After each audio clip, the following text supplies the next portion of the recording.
Y es momento de desarrollar nuestro último panel. Es la oportunidad para que ustedes terminen de plantear sus preguntas y hagan sus cuestionamientos a través de la web app Foro Semana.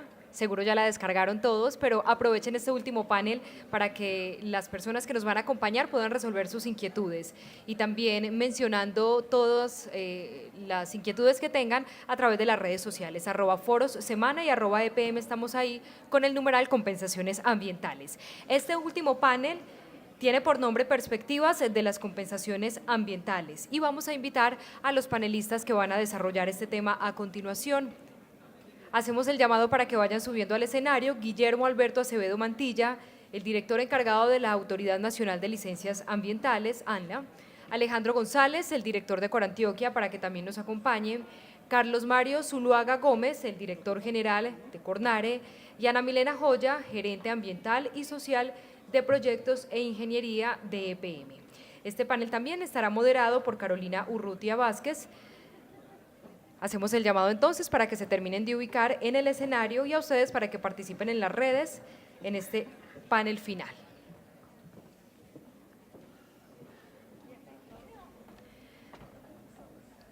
Carolina, adelante. De nuevo te cedo la palabra para darle paso al panel.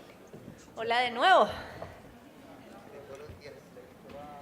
Bueno, entramos en el último panel y el que tiene más autoridad. Esto está lleno de autoridad. Autoridad importante. Voy a hacer una brevísima introducción a las preguntas que vamos a conversar esta tarde. Hemos ido hablando y en el transcurso del día, como dije antes, hemos tenido como un diagnóstico bastante positivo de los elementos necesarios para que el sistema de compensaciones sea efectivo y nos queda aquí como cerrar esa tarea perdón, ante las perspectivas de lo que viene en el futuro. Entonces, voy a empujar un poquito a salir, no a salir del optimismo, a mantener el optimismo hablando de los retos que aún tenemos pendientes. ¿Qué retos hay para asegurar que el sistema de compensaciones realmente sea un instrumento real de recuperación de la biodiversidad? ¿Qué proponemos? Todos sabemos y sé que aquí hemos sido muy, no solo diplomáticos, sino constructivos en términos de hablar de la articulación de las instituciones, pero sin duda la articulación entre las instituciones del SINA es un reto que se ve desde el sector privado, se ve desde los medios de comunicación, unicidad de criterios y demás, trámites incluso que son diferentes de un lado al otro. Entonces, ¿qué propone cada uno de ustedes para mejorar la articulación del SINA? Y una pregunta gigante, y es la que engloba, digamos, este nuevo escenario en el que está no solamente los retos de la implementación del posacuerdo, sino ese reto gigante de que realmente haya presencia del Estado en todo el país y lo que eso significa paradójicamente en términos de conflicto socioambiental. Es decir, muchos sectores están llegando por primera vez a tratar de operar y a tratar de ser productivos en zonas del país en las que antes únicamente había ilegalidad y se están encontrando con unos conflictos socioambientales bastante complejos. Esto además en un marco en el que sobre todo el Poder Judicial, pero en general el sistema ha producido y ha fortalecido la capacidad de las comunidades y de los territorios de, digamos, asegurar que su visión de lo que quieren de su territorio no quede, digamos, que subyugada a la visión que viene desde el centro. Entonces, estas comunidades activas en defensa de su territorio son otro factor que digamos que es importante en este nuevo escenario. Y por supuesto los retos inmediatos y alarmantes del cambio climático. Entonces, ante todo este nuevo escenario, ¿qué figura, qué lugar pueden tener las compensaciones ambientales en ese escenario? Hay preguntas también sobre el desarrollo del programa de pago por servicios y si ya ahora sí existen todas las herramientas para que sea determinante en la forma en que estamos desarrollando el país y pues por supuesto si este marco normativo, si es un marco normativo adicional el que va a lograr resolver todos estos conflictos entre sectores y entre los sectores y la comunidad. Entonces no son preguntas pequeñas, son preguntas importantes y la visión de cada uno de ustedes desde sus territorios como autoridad y por supuesto como empresa son de enorme importancia. Voy a darles entonces 5 minutos como para hacer una descripción o una introducción general a los temas. Voy a empezar, por supuesto, por nuestra anfitriona, Ana Milena. ¿Cómo lo estás viendo? Bueno, primero quería darles un saludo especial y un agradecimiento por todavía estar acá. Van a ser las 4 de la tarde. Bienvenidos aquí a nuestra casa, a EPM. Queríamos con este foro traer un espacio de discusión a nivel nacional y una reflexión en torno a un tema que lo hemos trabajado desde nuestros proyectos, los hemos trabajado no solamente con los proyectos en construcción, sino también en la operación de los mismos, pero que vemos que es una puerta abierta cuando llegamos a los territorios y a las comunidades y decimos, qué berraquera, ¿por qué no podemos hacer en algunos momentos algo mejor teniendo el recurso, que finalmente cualquier recurso, sea la empresa que sea, es finito? ¿Cómo hacemos para impactar mejor los territorios donde estamos? EPM no concibe absolutamente ningún proyecto del estilo que sea si no estamos de la mano con la comunidad y con la región en donde nosotros estamos involucrándonos en el territorio. Y es ahí donde vamos escuchando todas esas necesidades y ese era el gran interés de traer sobre la mesa este foro y que a nivel nacional nos escucháramos, porque el mayor reto, y lo hemos dicho durante todo el día en el tema de compensaciones, y no quiero ser repetitiva en que el dónde, el cuándo, el cómo, que el manual salió en el 2012, que lo estamos mejorando y estamos participando, que siempre seguramente va a salir y habrá otras oportunidades de mejora.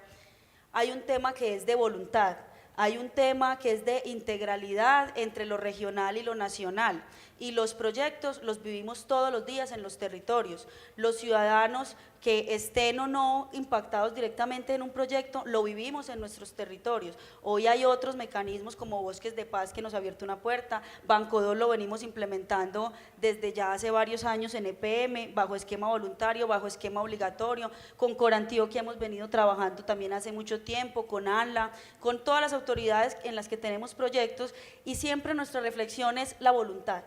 Cuando hay voluntad de integrar y tener en cuenta las realidades del territorio es cuando salen los mayores retos y los mayores avances, que en este tema lo que tiene que seguir el país es portafolios, que en eso estamos. Hoy EPM está construyendo también un portafolio único, también como empresa, teniendo en cuenta todas esas lecciones aprendidas que el proyecto Ituango nos ha entregado, que los compañeros de generación de energía también en la operación han hecho unos adelantos en ese trabajo, y queremos consolidar todo en torno a lo que decía nuestro gerente esta mañana, que era la protección de las cuencas.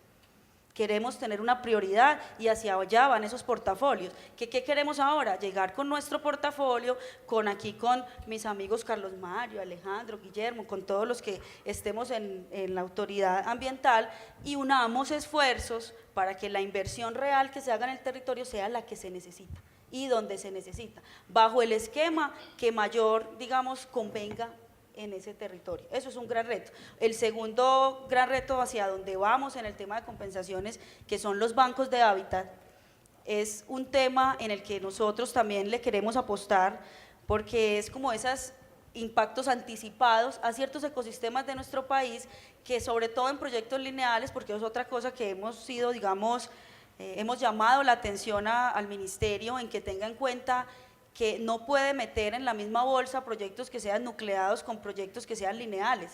Los impactos son totalmente distintos. Entonces, si empezamos a verlos como es, o sea, nosotros somos totalmente distintos, pero generalmente en la norma, en cualquier tipo de tema, nos queremos cuadricular, como que todos queremos meternos en el mismo cajoncito. Cuando uno llega a un territorio, no es el mismo cajoncito, no es lo mismo hacer un proyecto en Cundinamarca que hacerlo en Santander, que hacerlo en Antioquia. Entonces, ¿cómo nos vamos a meter en cajoncitos? No es lo mismo un proyecto lineal que un proyecto nucleado, no es lo mismo hacer un embalse que hacer una línea de transmisión, ni si es de alta, si es de media o si es de baja tensión. Entonces, en ese orden de ideas, el tema de bancos de hábitat nos va a servir mucho, sobre todo en los proyectos lineales, donde hay ecosistemas que no es tan sencillo encontrar esa representatividad para poderlos vincular también hacia allá. Y para cerrar en estos 40 segundos que me quedan y ser muy juiciosa en el tiempo, hay una reflexión que nosotros como empresas le hemos llamado también la atención y lo hemos escrito, y es que no solo las compensaciones, pero como es nuestro eje central, las compensaciones no se pueden percibir por fuera del territorio, ni de los ciudadanos, ni la sociedad que está impactada con las mismas. Tenemos que abrir, digamos, la mente, la norma, y tenemos que abrir, digamos, esas voluntades, que yo sé que seguramente hacia allá estamos tendiendo, a que los temas de educación ambiental, a que ese fortalecimiento de los que viven en el territorio donde estamos impactando también hagan parte de estas compensaciones. Entonces es un llamado que nosotros vemos como un gran reto, pero sobre todo desde que haya voluntad. ¿Cómo vamos de voluntad, Carlos Mario? Buenas tardes para todos, muchas gracias a Ana Milena, a EPM, a Foro Semana y a todos los que están acá. Yo quiero en estos 5 minutos plantearles que la normatividad se está ajustando para el tema de los pagos por servicios ambientales, el país se está ajustando, pero hay algo que cada uno tiene que ajustar y es fundamental, se llama confianza. Nada, absolutamente nada de lo otro funciona si no tenemos confianza, si no generamos confianza con los sectores públicos, sectores privados, con las comunidades, porque es que la confianza no se decreta. Ojalá algún día saliera un decreto, a partir de mañana decrétese confianza, eso se gana, eso se demuestra. Y en función de eso hay 2 retos que para el criterio de nosotros son fundamentales. El primero es una nueva visión de autoridad ambiental. No podemos ser las autoridades simplemente de norma en la mano, como históricamente veníamos diciéndole al campesino, tumbó, cortó, pague la sanción, se decomisa, o donde la empresa pendiente es cuando hizo su vertimiento para sancionarlo. No, tenemos que empezar a generar una dinámica distinta donde, si bien la autoridad no se delega, por lo menos pasar más del acompañamiento, del asesorar, de generar ese mismo efecto de confianza para que podamos ser partícipes de un proceso previo y no tener que ser simplemente recaudadores de una sanción. Y frente a eso también hay una responsabilidad muy grande del sector empresarial. El sector empresarial tiene que también, y se ha venido dando, cambiar un poco la visión de las dependencias o de las oficinas o de los departamentos ambientales, que en muchos casos se dedicaron a poner afiches: apague la luz por el medio ambiente, cierre la llave, utilice transporte público y ponga carteleras y mande tweets. No, yo creo que tiene que empezar a verse como una nueva visión gerencial donde genere valor para la empresa, y esa visión gerencial tiene que tener elementos, por ejemplo, proveedores. Hay gerencia de proveedores, ¿y quién es el mayor proveedor de una empresa sin un campesino que está allá arriba cuidándole una cuenca para que ellos tengan el agua? Y ellos creen que la cuenca es que le llegue la facturita de PM y que eso es, no. Entonces aquí vienen unos americanos muy famosos a decir que es que las empresas tienen que tener valor compartido, sí, eso es muy pispo. Y que no, que hay que tener responsabilidad social empresarial, claro, muy pispo. ¿Cómo se gerencia eso? En función de los próximos. ¿Y quiénes son los próximos? Pues los campesinos que están ahí cercanos a su empresa, o cercanos, o los que están en el páramo de Sonsón, que hacen que el ecosistema funcione para que el embalse de la Fe tenga agua, para que los 6 millones de ciudadanos de Medellín tengan agua, porque Medellín no genera ningún servicio ambiental, todo se lo proveen en el norte y en el oriente. Entonces, ¿cómo entramos y cómo incorporamos esos servicios ambientales a esa dinámica empresarial? Y eso obviamente genera competitividad. ¿Qué más competitividad que poder tener un ambiente sano, que la morbimortalidad por problemas de aire, que la falta de los trabajadores porque les dio diarrea, porque claro, la empresa tiene agua potable, pero el señor que vive aquí arriba está tomando agua sucia, o tiene problemas? Eso hay que empezar a sentirlo y a valorarlo como una gerencia desde lo ambiental, y eso obviamente implica también en los mismos departamentos de riesgos laborales. Es que el tema medioambiental no puede seguir siendo el espacio por allá y en el último rincón de las empresas y como para cumplir una norma.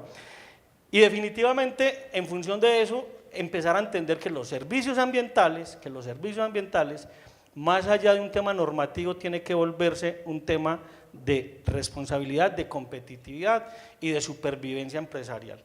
Nosotros hemos tenido experiencias, ejercicios muy simpáticos en el oriente, donde una empresa con 500 trabajadores paraba 2 días porque un campesino a 3 kilómetros ensució la fuente haciendo el banqueo para su casa. ¿Cuánto le vale a esa empresa?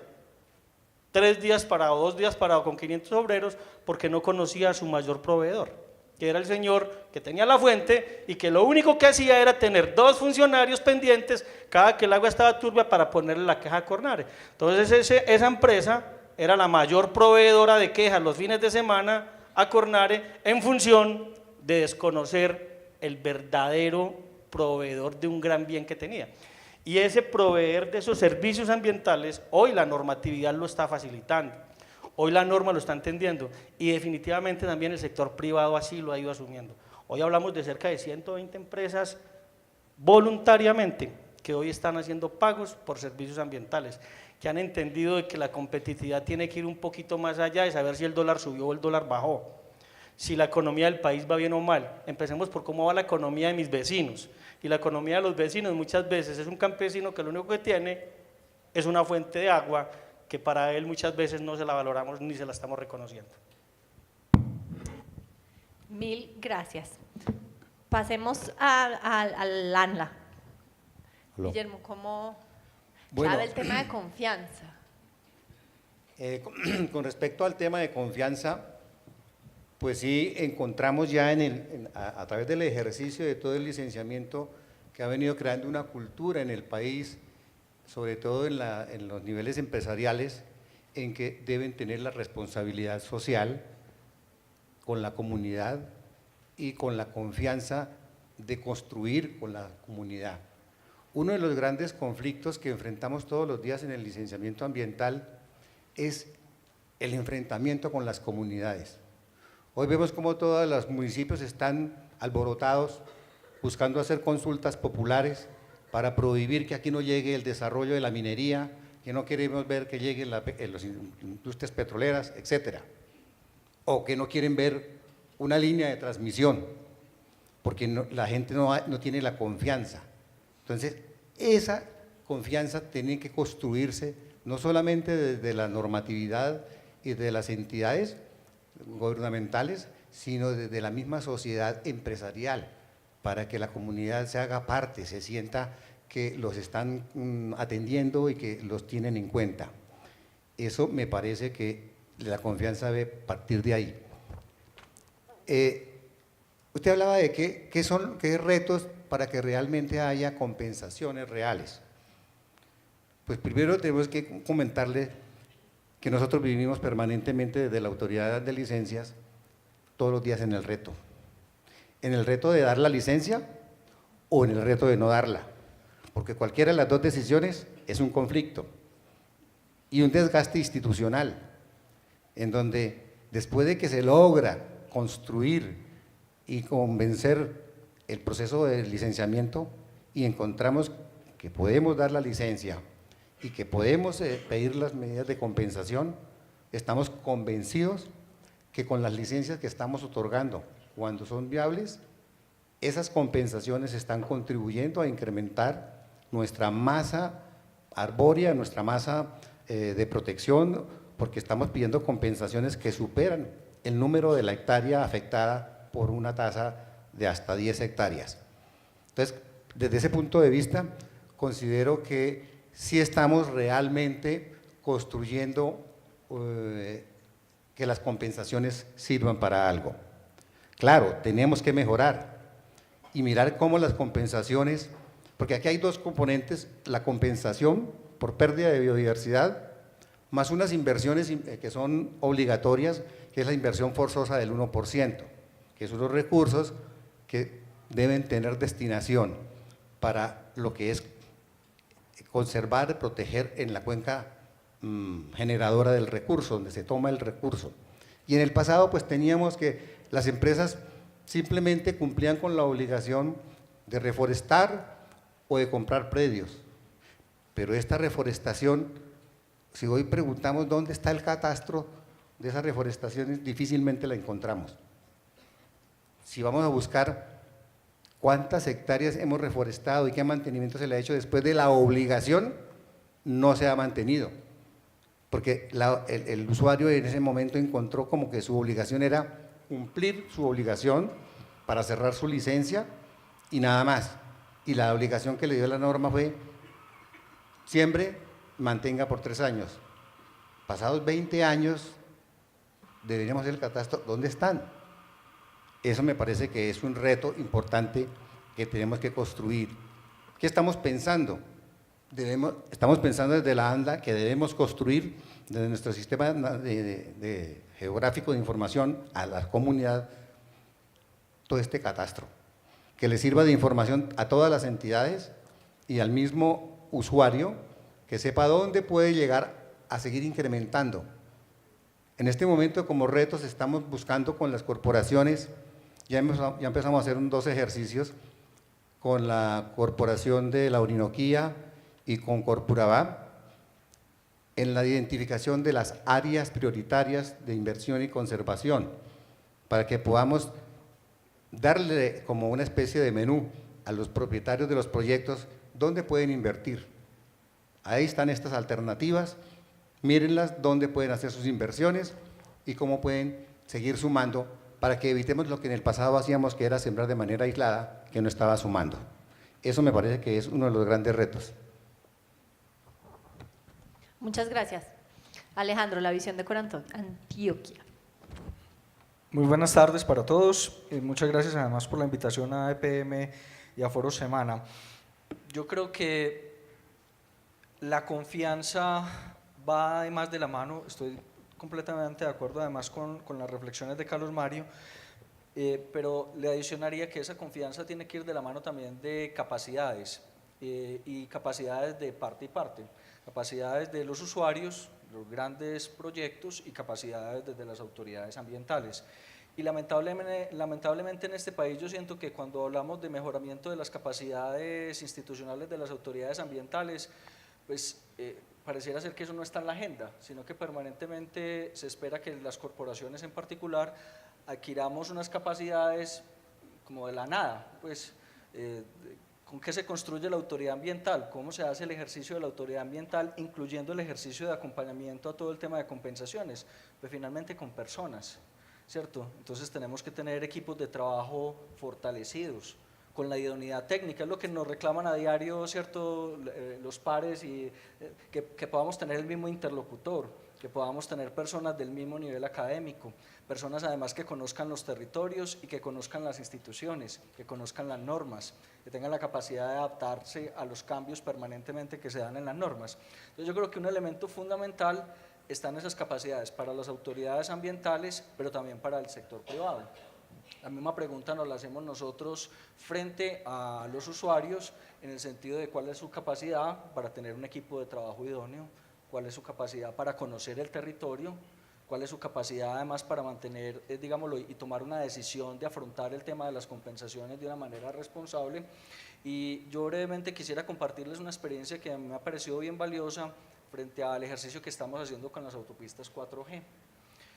Las autopistas 4G en jurisdicción de Corantioquia tenemos 8 de los 9 concesionarios en Antioquia. Aquí hay varios gerentes de las concesiones. Entonces uno empieza a decir, bueno, ¿dónde está la confianza? Yo le tengo confianza a un gerente de las 4G que viene a un evento como estos, porque yo sé que ese gerente es un gerente que está tomándose el tema de las compensaciones responsablemente, ¿cierto? Entonces, el ejercicio que hemos tenido con las autopistas 4G es que nosotros periódicamente, cada mes, mes y medio, tenemos unas reuniones que arrancamos hace 2 años, hacerlas donde nos juntamos una hora, un día de trabajo entero con cada uno de esos concesionarios y le pasamos revista a todos nuestros compromisos, pero los compromisos de lado y lado. Nos acompaña además, invitamos siempre al Ministerio de Ambiente, a la ANI, ¿cierto? Hay que tener toda la institucionalidad junta para que tengamos la capacidad de tomar decisiones y de hacer compromisos que sean medibles, que sean cuantificables. Entonces yo creo que un asunto fundamental en el tema de la confianza está en la metodología. Mucha voluntad, ¿cierto? Mucha voluntad sin metodología pues nos lleva simplemente a que no vamos a tener unos resultados que sean medibles por las partes y que cada uno podamos asumir las responsabilidades que hacemos en esas proyecciones. Porque yo creo que, digámoslo, desde las autoridades ambientales hemos adquirido conciencia que hay una serie de proyectos que son estratégicos para el desarrollo del país. Así nosotros de manera individual, de manera cada uno personal, probablemente no estemos de acuerdo con muchos de esos proyectos, pero nuestra responsabilidad como autoridades ambientales no está en una opinión personal, sino en apegarnos a las normas, a esas reglas que hemos construido como sociedad. Pero este país indudablemente va a tener que pensar, porque va relacionado con todo, y no crean que lo estoy haciendo, no creo que sea aislado, sino que creo que es una discusión muy profunda el tipo de país que nosotros queremos en el sentido de las actividades productivas que vamos a promover. Es decir, si nosotros tenemos y queremos un país de carácter extractivista, pues lógicamente vamos a tener que construir una institucionalidad pública y privada que sea capaz de responder a esa apuesta que tenemos como país. Pero lo que no nos puede pasar es que en algunas instancias se tomen unas decisiones de país y en muchos de los territorios, no solamente en Antioquia, sino en muchas regiones, no estén de acuerdo con esa visión y que lo que vaya pasando y se vaya reflejando en el territorio no esté sincronizado, porque ahí es donde quedamos las autoridades ambientales en medio de esas dos visiones. Yo no diría quién tiene la razón o no. ¿Cómo puede uno afirmar que tiene más razón una persona, un campesino, un habitante, una comunidad que legítimamente siente que tiene el derecho a tomar la decisión del futuro de su territorio, o desde la visión de país que se piensa que se tienen que desarrollar unas actividades para generar unas regalías y unos recursos necesarios para las mismas inversiones sociales? Entonces yo, para rematar, creo que el asunto de la confianza tiene que estar de la mano con la metodología, con la rigurosidad y con la capacidad de generación de compromisos que sean medibles y cuantificables para todas las partes. Justamente la siguiente pregunta era qué podían proponer cada uno de ustedes en el tema de la articulación del SINA. Y le voy a agregar el tema del fortalecimiento, porque no es solo articulación, sino que también podría pasar para fortalecerlo al grado, porque construyendo a partir de la reflexión que hacen de la confianza, creo que el ideal sería que un sello del ANLA o de una autoridad ambiental sobre un proyecto productivo le generara suficiente confianza a las comunidades como para decir, ah, no, pues, si ANLA dijo que Cajamarca va, eso debe ser porque no me va a ensuciar el agua, si no, pues les hubiera dicho que no, ¿cierto? Y eso no está sucediendo, no, el público en general no está teniendo confianza en que estas instituciones, desde el ministerio, desde presidencia, no estoy señalándolo a sus instituciones, no es un sello de que a mí esta gente está asegurándose de que a mí nadie me va a hacer daño. Entonces, pensemos en una articulación del SINA y un fortalecimiento de las instituciones del Sistema Nacional Ambiental que permitieran ese nivel de confianza de la sociedad. Empecemos de pronto por ANLA.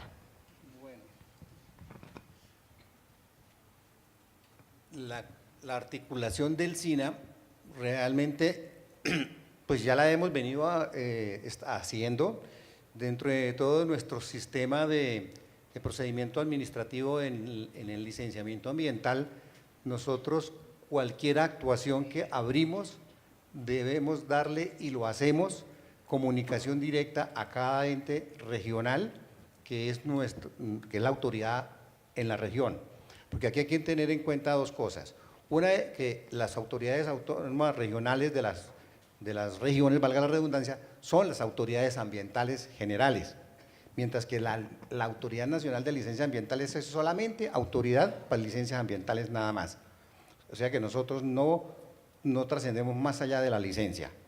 Por eso, cuando nosotros hacemos nuestro proceso, articulamos directamente no solamente a la corporación, sino también a las autoridades locales, porque como se dijo en el comienzo, cuando se empezó a montar el Ministerio del Medio Ambiente hace 20 y tantos años, decíamos, SINA somos todos, ¿cierto? Entonces, es la comunidad, son las representantes de la comunidad y las autoridades locales y municipales. Entonces, desde ese punto de vista, nosotros estamos haciendo la articulación, tenemos que fortalecerla más, no solamente en el licenciamiento, sino ya viene en el seguimiento, porque como usted bien dice, la gente debe tener la confianza que una vez tiene una licencia ambiental de una autoridad ambiental, debe estar tranquila, que se está haciendo bien. Pero es que también ahí la licencia no es todo.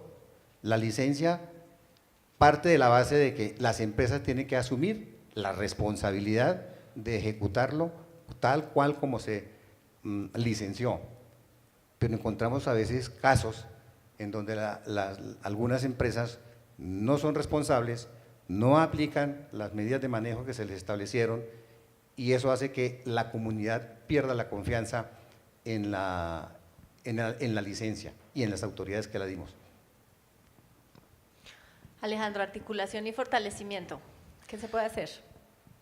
Yo creo que tenemos que tener la capacidad todos, como sistema, de crear mecanismos que sean ágiles, tener propuestas que nos permitan, por ejemplo, tener mesas de compensaciones de manera permanente. Si tenemos un cuello de botella pues hay que generar unas jornadas de trabajo que nos permitan evacuar el asunto de manera sistemática, porque además buena parte de las dificultades que puede tener una autoridad ambiental es que un funcionario tiene que pasar un día de un tema de compensación a pasar a otro de otro tema completamente diferente, después hacer una visita de campo de otra completamente diferente.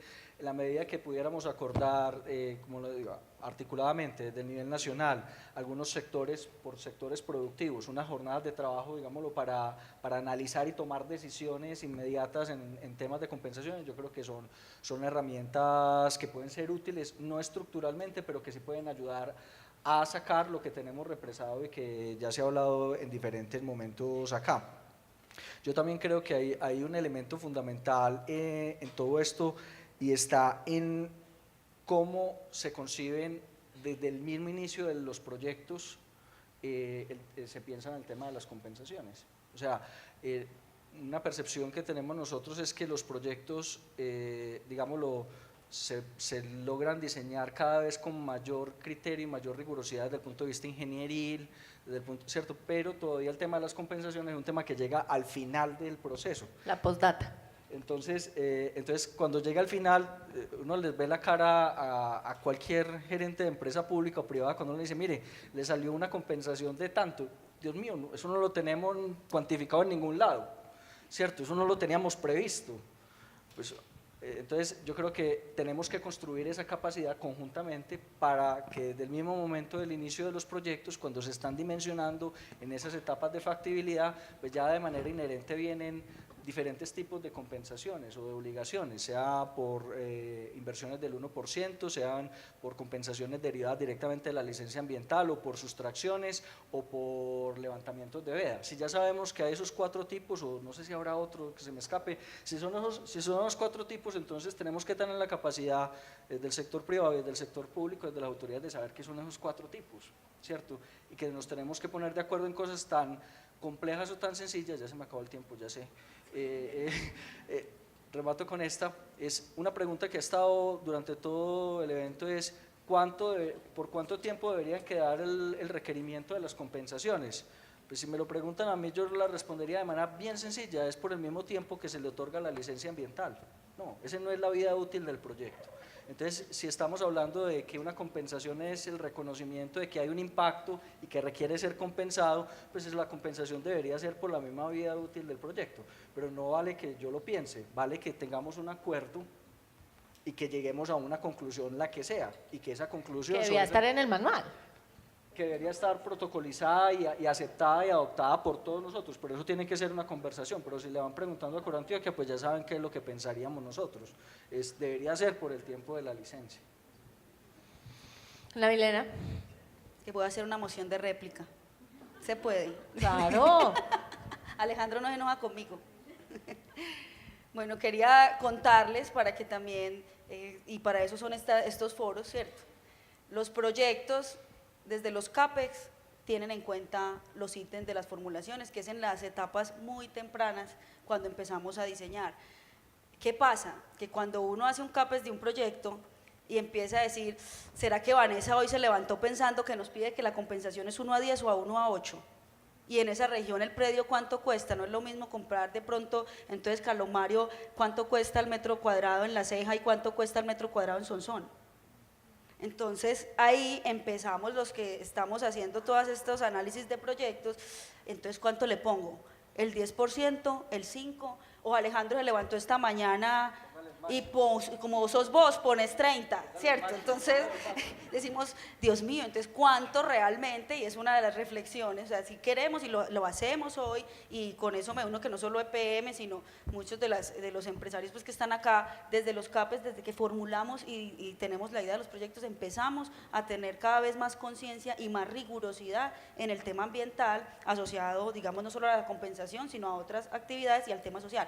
Otra cosa que pasa con el tema de las compensaciones, que es a lo que tenemos que ir avanzando, es que cuando tenemos vedas o cuando tenemos en la misma región una veda nacional o una veda regional, no es lo mismo lo que nos solicita ANLA que lo que nos solicita la autoridad pues, ambiental de la región, pero están en la misma zona, están a veces en el mismo ecosistema, entonces nosotros, bueno, ¿para dónde? ¿Para dónde cojo? ¿A quién le compro si es una sustracción? Entonces, ese tipo de cosas dificultan. Pero también para aprovechar mis últimos, que ese era el tema de mi moción de réplica, como para contar que eso se hace, pero aún así haciéndolo es complicado. Hoy el manual que salió en el 2012 habla de la vida útil de los proyectos. ¿Qué pasa? Que ese tema se acogió para los proyectos licenciados a nivel nacional. No todas las corporaciones en el país lo acogen. ANLA lo acoge, entonces hay unas reglas claras para uno decir, sí, esto es por la vida útil del proyecto. O sea, hay unas cuantifico. corporaciones que no acogen Es que el no manual. es obligatorio el 2012 que lo acojan, entonces cada una fue como acogiendo lo que como parte del manual, que es una mejora que se está haciendo en este nuevo manual, por eso se está también ajustando, porque no es, digamos, de obligatorio cumplimiento para toda el SINA, por así decirlo. Pero también quiero algo que sí me quiero unir a Alejandro en algo, y es que el fortalecimiento de las autoridades ambientales es un tema que nosotros incluso como gremio lo hemos llevado a muchas instancias, o sea, nosotros no podemos, y más allá que si nos hacen seguimiento, porque yo digo una palabra mejor que el seguimiento, y es que a nosotros nos gustan que nos hagan acompañamiento, que es hagámoslo juntos. Nosotros queremos hacer, digamos todos, yo tengo claro que cuando nosotros hacemos proyectos y en lo particular que hacemos servicios públicos, siempre tenemos la prioridad de hacerlo excelente y de la mejor manera. Y para hacerlo de la mejor manera, nos gustaría que ustedes, claro, y unirnos a que fortalezcan los equipos, pero también van y entonces piden recursos y encuentra uno que el Sistema Nacional Ambiental generalmente es el más pobre de todos los que funcionan en este país. Entonces sí, que sí sean más fuertes en ANLA, pero nunca le ponen plata. Qué rico que en Corantioquia fortalezcan el equipo, en Cornar, en Corpuraba, en todo, pero tampoco les proporcionan y cada vez es más difícil acceder como a los fondos. Entonces eso nos sumamos a que sí quisiéramos que fortalecieran, de hecho lo hemos solicitado a nivel nacional, que fortalezcan los equipos, que ojalá se creara en el Ministerio de Ambiente hasta como una jefatura o yo no sé, como algo administrativo solo para compensaciones, que no rotaran tanto los profesionales, etcétera. Hemos sido, digamos, también, nos hemos unido a esa causa a nivel también nacional en esas como observaciones que hacemos al manual de compensación, apoyando que ese seguimiento, que nosotros más que el seguimiento lo llamamos acompañamiento, se haga también con esa rigurosidad. Carlos Mario, hemos hablado de esto. Del fortalecimiento del sistema ambiental. Yo voy a darme golpes de pecho como corporación. Y yo no he visto un sistema y un modelo donde esté tan bien estructurado, pero que seamos tan dispersos. Y creo que ha sido una crítica que hemos hecho desde el mismo SOCAR. El mismo empresario, una línea de transmisión en 5 corporaciones, en cada una con criterios diferentes. Y es la misma norma y es la misma ley.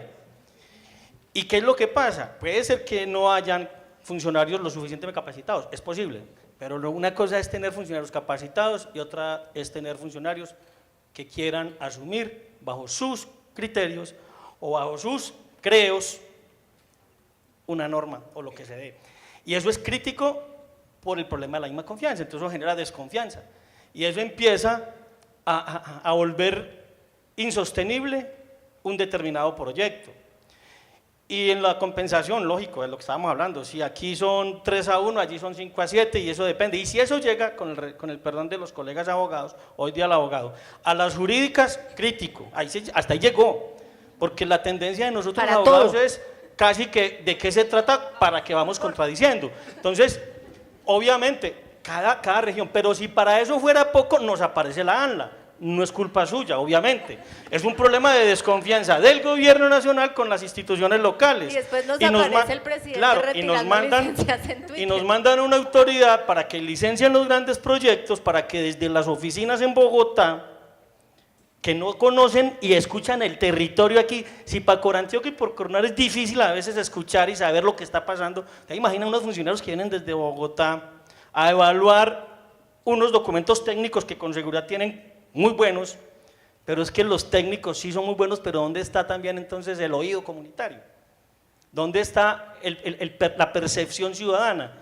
Y empieza esto a volverse un galimatías, y entonces empieza el enredo y empieza la discusión, no propiamente con la ANLA, con nosotros como autoridades ambientales, y nosotros desde ASOCAR que hemos buscado y que hemos trabajado, y que es en función de esas visiones, cómo unificamos criterios. Obviamente cada territorio tiene sus condiciones que son muy excepcionales, pero hay unos criterios gruesos que no pueden ser simplemente al cómo me levanté hoy, o cómo se levantó el abogado hoy, o cómo se levantó el técnico hoy, porque así las empresas con seguridad ni van a avanzar, ni vamos a generar confianza, y se vuelve que un proceso de licenciamiento en este país o un proceso ambiental en este país es dependiendo en qué corporación lo voy a hacer, para yo saber cómo incluso desde el principio del proyecto no solamente cuantifico las compensaciones, sino las posibles multas, porque con seguridad en cualquier momento, por cualquier situación, me cierran, me paran.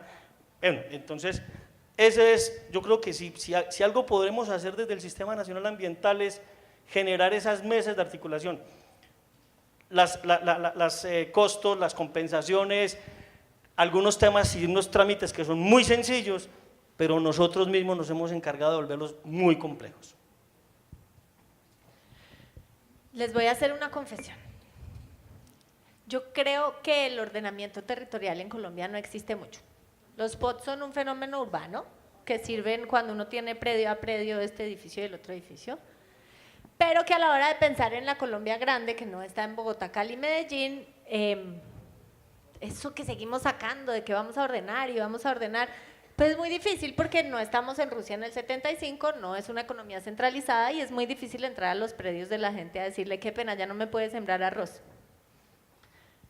Yo creo que se está ordenando muchas veces el territorio a través de las licencias, porque se permite o no se permite.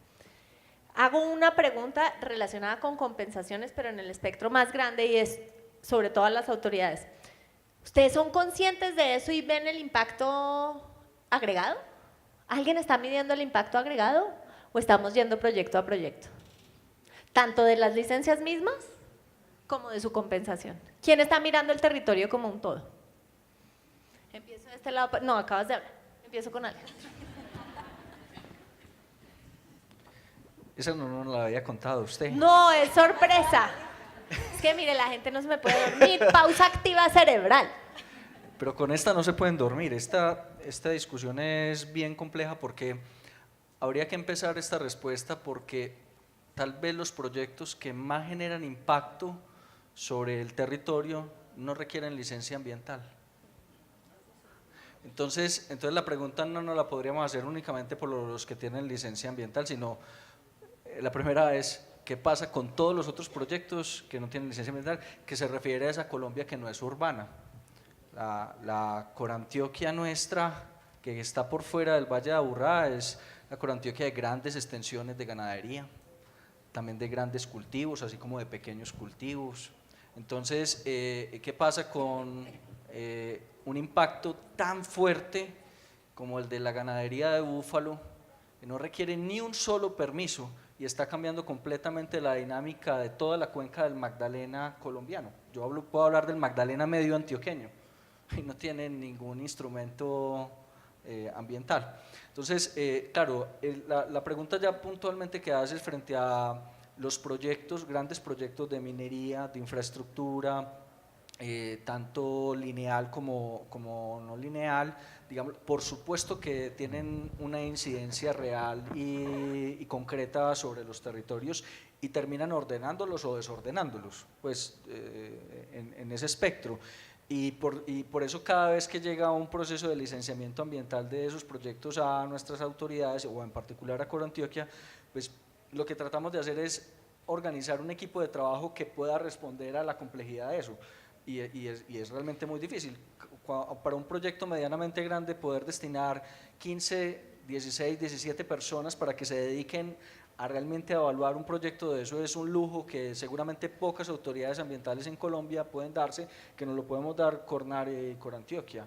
No para todos los proyectos, pero sí tal vez para los más sensibles. Pero ¿cuál es la capacidad que tendrían nuestras corporaciones hermanas para hacer eso en otros territorios? No tienen la menor posibilidad. Y si nos vemos nosotros a gatas, pues seguramente esas otras con mayor razón. Pero sumado a lo que hablaba Carlos Mario, que algo también comentaba yo, es que no es solamente importante la formación de las personas, sino realmente el conocimiento del territorio. Eso no lo reemplaza nada.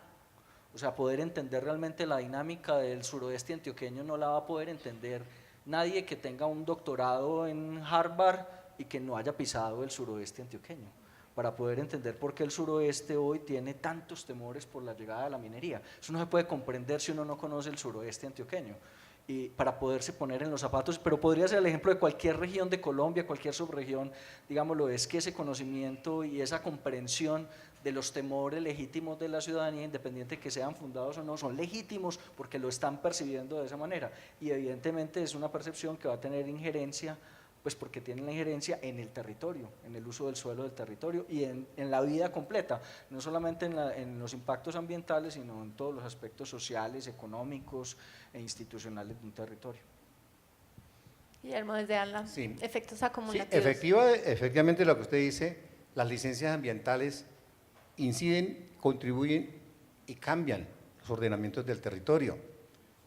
Pero en las evaluaciones que nosotros hacemos, nuestras primeras evaluaciones tienen que ver con evaluar qué tipo de restricciones y de regulaciones hay alrededor del territorio, qué áreas son protegidas, porque ahí las consideramos como zonas de exclusión, qué áreas están declaradas como zonas protectoras, qué áreas son distritos integrados de manejo, etcétera.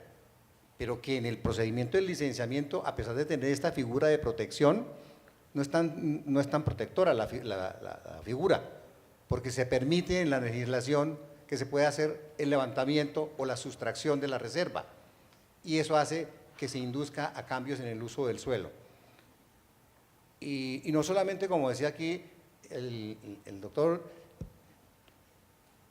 no solamente los proyectos que no tienen licencia, sino las políticas de gobierno contribuyen también a que se cambie el uso del suelo, a que se dinamice una región distinta a su vocación. Hoy vemos la sabana de Bogotá. La sabana de Bogotá, que es una de las zonas agrológicamente de mejor calidad, se ha urbanizado de una manera absurda. Toda la zona agrícola del país, de la sabana de Bogotá, se ha convertido en cultivos de viviendas y de parcelaciones. Y ya como se está saturando ese uso de suelo plano, ya vienen los que quieren acceder a los desarrollos de parcelaciones en la zona de las lomas, en las montañas, porque quieren gozar desde la vista alta, la vivienda. Y estamos viendo cómo los cerros están también urbanizando. Salga de Bogotá y vaya hasta Tocancipá, eso está lleno de viviendas. Y la oferta de los servicios ambientales de la región ya está agotando. No se está haciendo ese balance porque no hay una evaluación completa. Para eso lo que nosotros consideramos es que debemos empezar a trabajar fuertemente en las evaluaciones ambientales estratégicas sectoriales de planes, programas y proyectos a nivel nacional. Pero llevamos 15 años en eso. Sí, por eso digo que debemos empezar a trabajar realmente en eso, dejar el discurso y hacerlo. Lo que pasa es que de pronto este tipo de ordenamientos amarrados no convienen mucho en las dinámicas de cuando llegan los cambios administrativos. Cada gobierno viene con su intención y su desarrollo. No, llevamos 8 años en este gobierno tratando de hacer una evaluación ambiental estratégica. Y no se ha hecho. Y no hemos podido. Carlos Mario. El territorio, como dice Alejandro, es cierto, eso hay muchas actividades que no se licencian. Hace 1 año y medio entregaron el Censo Nacional Agropecuario. Hablaba de que todavía el 50% de este país está en bosque. Y el ministro de Agricultura, en su función, se puso feliz porque había mucha área para sembrar. Entonces habló 1 millón de hectáreas nuevas en Colombia. Válido, yo creo que sí es válido. Pero ¿y entonces cómo soportamos ambientalmente ese 1 millón de hectáreas? Y como decimos los paisas, se desparramaron a sembrar arroz. Y hay problemas con agua. Y hay problemas con agua. Y siembre palma de aceite. Yo no estoy diciendo que es malo. Y el agua. Y siembre más banano y el agua.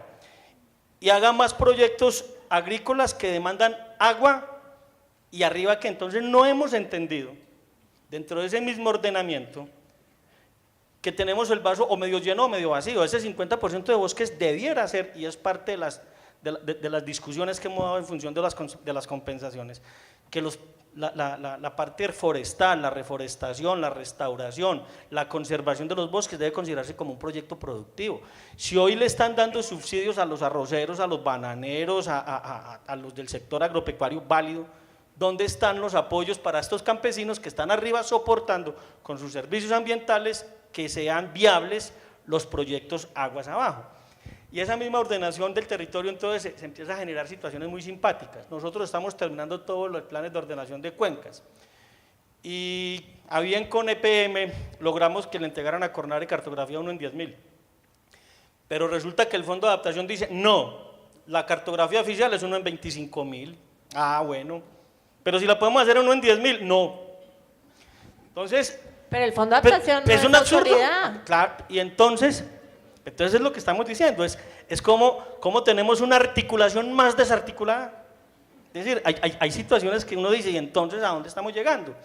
¿Y cómo vamos a planificar un territorio a ese nivel de escalas cuando hoy, con esa escala, estamos sesgando incluso actividades propias del mismo territorio por la falta del nivel de detalle que, pudiéndolo tener entidades como Corantioquia, como Cornare, con apoyos que tenemos como empresas públicas, como ISAGEN, territorios que están sobre diagnosticados, pero que las políticas de arriba no la permiten.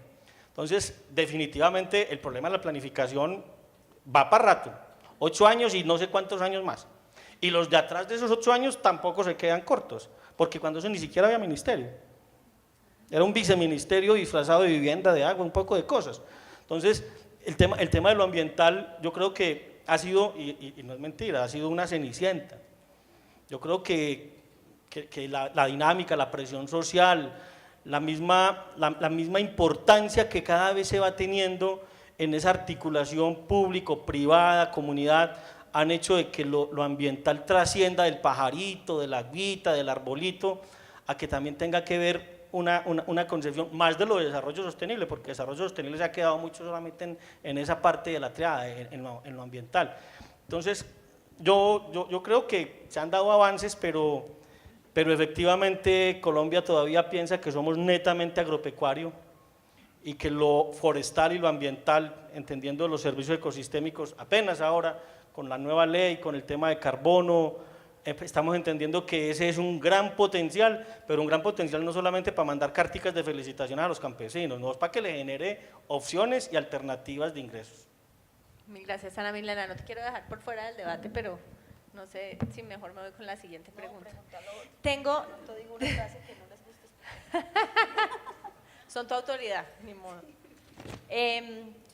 Me están haciendo varias preguntas. No sé si son de la o en papel, pero me están haciendo varias preguntas sobre indicadores. Una específica sobre Banco 2 y lo vemos como un caso de éxito, pero pues no es muy medible, evaluable y no tiene indicadores como programa. Pero en general, ¿cuáles son los indicadores que podemos tener para medir el avance de compensaciones? Esa es una pregunta que están haciendo bastante. ¿Hablamos de indicadores? Por favor. Que no los conozcan es distinto a que no se tengan. Es decir, sí tiene indicadores, claro que Bancos tiene indicadores. Si no fuera así, en 3 años y medio no hubiéramos llegado a donde estamos llegando. Más aún, los mayores indicadores que tiene Bancos son indicadores de carácter social.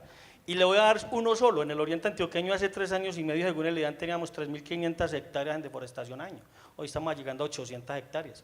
800 familias que estaban sobre la autopista Medellín-Bogotá que vivían de extraer en varadera para cultivos y tutelar cultivos, fueron los primeros socios de Banco 2. Que hayan todavía quien extraiga con seguridad, pero se ha reducido altamente. Que tenemos con el ICONTEC un proyecto en Páramo de Sonsón, donde tenemos ya certificados medibles, verificables, donde ya van a entrar a la bolsa para las compensaciones por el impuesto del carbono, donde hay 2 grandes empresas que ya los negociaron, que ya pueden llegar a ellos. Eso son indicadores reales, concretos, tangibles. Y lo más importante, tenemos el mayor indicador que para muchos es el mayor y el que pasa desapercibido, pero para nosotros es el fundamental, la confianza de que la platica toda ha llegado a donde es. Porque cuando empezamos a hacer indicadores de todos los niveles, empiezan a aparecer los que están subterráneos, donde dicen cómo garantizo que el recurso llegue donde tiene que llegar, cómo garantizo que la plata no se pierda, cómo garantizo de que se generen esquemas de confianza y de seguridad, y esa confianza se están dando los campesinos. Ojalá, tenemos que desarrollar un Creo que por ahí hay confianza y capital social como indicadores para medir ese tipo de cosas. Voy a salir adelante con el tema de la educación ambiental. Ana Milena lo mencionó brevemente en su introducción y ha sido como un tema subyacente a todas las intervenciones. Sin una sociedad educada en estos temas, que presione sobre los mismos mandatarios, que ponga el tema sobre la mesa y específicamente en el tema de compensaciones, que no cuide lo que se está compensando, que sepa cómo vivir del bosque y pues, que garantizar los servicios ecosistémicos sin destruirlos. No va a durar ningún programa de compensaciones. Una pregunta que teníamos aquí es, ¿debería o no poderse incluir los recursos de compensaciones en temas de educación ambiental? ¿Qué opinas? Bueno, para mí sí, pero no el 100% ni una educación ambiental pues como dispersa pues, sino una educación ambiental que complemente el programa de compensación, que tiene que ir muy enfocado a esa recuperación de la pérdida de biodiversidad, a cómo se garantiza que esos impactos de verdad en el territorio sean siempre los menores, que cómo garantizamos que la comunidad se apropie de. Imaginémonos que se acabó la vida útil de un proyecto, pero cómo seguimos con una muy buena educación, que después de una vida útil la misma comunidad ya tiene ese territorio tan priorizado y tan organizado que lo pueda continuar. Es como una educación llevada a un fortalecimiento de las capacidades también de la comunidad y no solo en torno a lo ambiental visto, como dice Carlos Mario, de que si es el arbolito o que solamente nos enfoquemos a que es el tallercito, no. El tema tiene que ir mucho más allá. ¿Cómo pienso yo mi territorio? ¿Cómo lo quiero yo? Yo quiero que este proyecto esté aquí porque es que también me está generando una ganancia por otra parte, que me está llevando a crecer, que me está llevando a mejorar mi calidad de vida, porque me está prestando, en el caso nuestro, un servicio público que también me mejora mi calidad de vida y yo me comprometo porque lo aprendí así, no como las compensaciones, solamente restauremos y lleguemos a un espacio sin que ni la comunidad sepa, ni le expliquemos por qué esa especie es la importante y no la que él creía que era. Entonces, por eso no lo vemos separado. Entonces, sí la vemos, pero no como la única opción, sino como una opción que complemente todo un plan, digamos, juicioso de una compensación. Es que ahí sí que hay problemas de confianza porque, ustedes disculparán, y no es el caso de todos y no estoy generalizando, pero hay educación ambiental ha sido una marquita para mucho robo en muchas ciudades, no solo en autoridades ambientales. ¿Alguien quiere agregar o tiene una opinión sobre? Sí, yo quería decir, primero frente al anterior de indicadores, darles como esta cifra. Nosotros arrancamos con 77 familias aquí entre el norte y el occidente antioqueño y oficialmente ¿En nosotros, Banco 2? con Banco 2, y les compensamos oficialmente por proteger 1.117 hectáreas, pero en realidad ellos están protegiendo 5.000. O sea, el indicador más potente es que cuando uno le dice a la gente, yo soy capaz de reconocer el servicio que usted presta, la gente se compromete mucho más allá de lo que realmente le está compensando económicamente. Y eso me parece un indicador tremendo. O sea, ¿cuántos de nosotros seríamos capaces de hacer eso? O sea, de multiplicar por 5 lo que nos compensan económicamente. Eso están haciendo 77 familias campesinas de nosotros y estoy seguro que buena parte de las que están en Banco 2. Frente al tema de si abrir o no la compuerta, yo creo que hay que abrirla. Creo que hay que abrirla sin miedo, porque es que si alguien se va a robar la plata, se la va a robar para restauración o se la va a robar para lo que sea.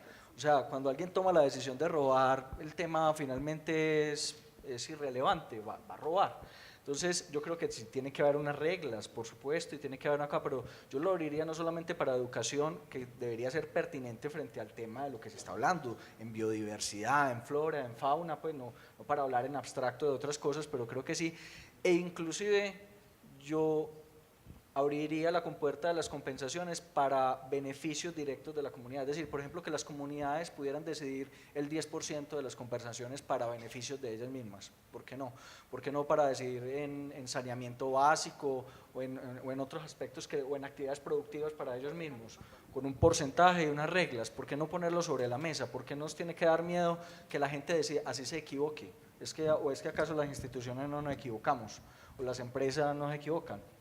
Pues entonces démosle la oportunidad a las comunidades que también puedan ser parte de la decisión de las compensaciones y no que sientan que reciben todos los impactos negativos y que por allá uno después les dice, mire, reforestamos atrás el tal cerro, tal cosa, la gente ¿qué le va a importar, cierto? O de pronto sí, cierto, hay muchas comunidades sensibles, pero ¿qué tal si le damos la oportunidad de que sobre el 10% de las compensaciones la gente pudiera decidir cómo beneficia a su comunidad? A mí no me parece que eso traiga nada diferente de lo que puede traer en otros escenarios de participación o que si alguien va a hacer algo malo, pues igual lo va a hacer por otro lado. Y creo que sí puede generar una apropiación y una visibilización muy fuerte de los beneficios producto de hacer un proyecto en determinada zona. Bueno, con respecto a los indicadores, podemos como comentar que más o menos dentro del orden de 170.000 a 200.000 hectáreas tenemos en compensación producto de todos los licenciamientos que hemos venido dando a corte de diciembre del año 2016. Es como un indicador. En el tema de la educación ambiental, sí está planteado que sea parte de la inversión de los recursos para hacer capacitación de la comunidad. Necesitamos hacer capacitación a la comunidad, porque si no, ellos no van a entender el por qué estamos buscando hacer las compensaciones, porque estamos buscando proteger, aunque ellos lo saben, pero de manera natural. Tenemos que darles la fortaleza del por qué deben seguir en esa conducta, en esa actividad. E igualmente, somos amigos que en las compensaciones podamos generar recursos, no solamente para conservar y que miren ellos allá las zonas conservadas, sino que ellos también sean parte del proceso y que puedan tener proyectos productivos, que garanticemos la permanencia de la comunidad campesina en la región, que son ellos en últimas los que nos van a garantizar la vigilancia, la protección y la conservación y el seguimiento a este tipo de áreas que queremos conservar y proteger. Entonces, por eso creemos que debemos incentivar los programas productivos con la comunidad.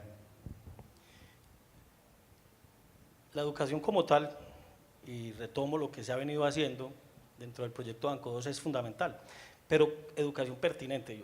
Yo creo que a los campesinos, a excepción de los escolares, ¿qué les va a decir uno la importancia del agua o la importancia del? Ellos saben más que nosotros porque lo viven, porque ellos lo tienen ahí. Cuando hablamos de educación pertinente es el corredor del Puma.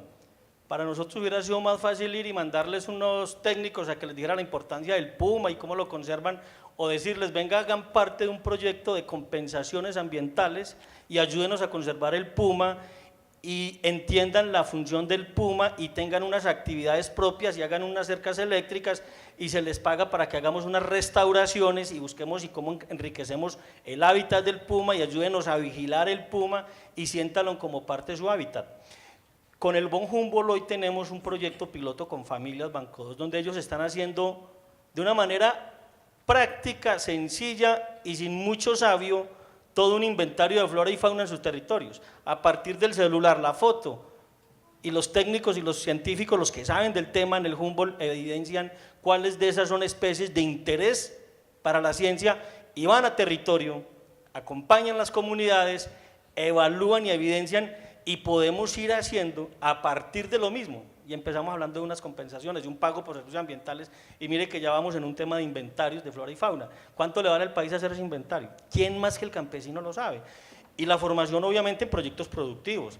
Nosotros con EPM, antes de cualquier proyecto, lo primero que estamos yendo es a hacerle planificación de finca, a trabajar con ellos, a tener proyectos de agroecológicos, a tener proyectos apícolas, a tener proyectos de turismo sostenible, a generar opciones y alternativas diferentes, pero que entiendan que es un marco normativo, porque es cierto, yo estoy hablando de lo que dice el director de la ANA, mire, en este país todos los árboles que se debían de haber sembrado en compensaciones en los últimos años, esto fuera un bosque, pero en muchas partes a cada plantación forestal le aparecía una vaca fantasma, o un burro fantasma si eran otras zonas del país. Es más, y obviamente, o 500. Sí, obviamente habrá que reforestar, claro que hay que hacerlo y habrá que restaurar, pero ¿qué mejor, y como lo hizo Alejandro, de pasar de 1.500, 1.800 a 5.000, nosotros pasar a casi 30.000 conservadas en el oriente con comunidades que las cuiden, las protejan, pero sienten que eso es de ellos y que eso les está generando calidad de vida, y cómo con ellos hemos logrado, y con el mismo EPM, aumentar inclusive la cobertura boscosa en zonas como el Retiro, como en La Ceja, donde la tierra es bien costosa, pero obviamente sí se puede, y la educación como tal debe ser, pero debe ser una educación contextualizada con la realidad de que está viviendo el campesino. De acuerdo, nos queda creo que 2 minutos y los voy a usar para hacerles una pregunta de sí o no, o mixto. Y es, ¿las autoridades ambientales deberían definir los sitios de compensación? Primordialmente las autoridades ambientales, sí, no o por acuerdo. Empecemos por acá. Diría que sí, y estamos estimulando, y de hecho siempre en nuestros licenciamientos establecemos que el usuario concerte con la corporación respectiva. Estamos trabajando, como le decía, en identificar las áreas prioritarias de inversiones y conservación. No, es que aquí hay muchos usuarios de nosotros. Están esperando esa pregunta, no voy a decir no. ¿Está bien? Ana Milena. Y después a Alejandro no le gusta que le hagan moción de réplica. Ya no va a haber moción de réplica porque nos van a apagar la luz. Yo pienso Arriésgate. que sí, porque es que también, digamos, aunado de eso, hay algo que es que tenemos que creer también en la institucionalidad. Y en eso todos tenemos que apoyar a nuestro país y a las instituciones. Eso da confianza. Eso genera confianza y eso es un voto de confianza. Ellos son los que tienen mecanismos como los planes de gestión regional, planifican el territorio también a largo plazo en términos ambientales. Entonces, el deber ser debe ser hacia esas áreas, tanto de parques nacionales a nivel nacional, las áreas regionales, o sea, todo el Sistema Nacional de las Protegidas debe ser el norte de muchas de nuestras compensaciones. Entonces, sí. Termino como empecé. Si yo hablé de confianza, definitivamente tiene que ser con acuerdo. Y el territorio no es de las corporaciones, el territorio es de todos, de los privados, de los empresarios, de las comunidades. Pongámonos de acuerdo. En última instancia, eso lo he entendido, que es que cualquier afectación positiva o negativa nos afecta a todos o nos beneficia a todos. Pensé que Entonces, iba a decir claro que cualquier sí. afectación positiva Claro o negativa. que sí, me para van a echar la nosotros, culpa. es más, no, más lo hacemos. Perfecto. Muchísimas gracias por la paciencia de quedarse todo el día. Muchas gracias a EPM por abrirnos las puertas de su casa y por ser nuestro aliado para esta reflexión. Hay venta de suscripciones de Semana Sostenible afuera, 28.000 pesos. Todo este mundo de conocimiento en una sola revista. Muchísimas gracias a todos ustedes. Carolina, gracias.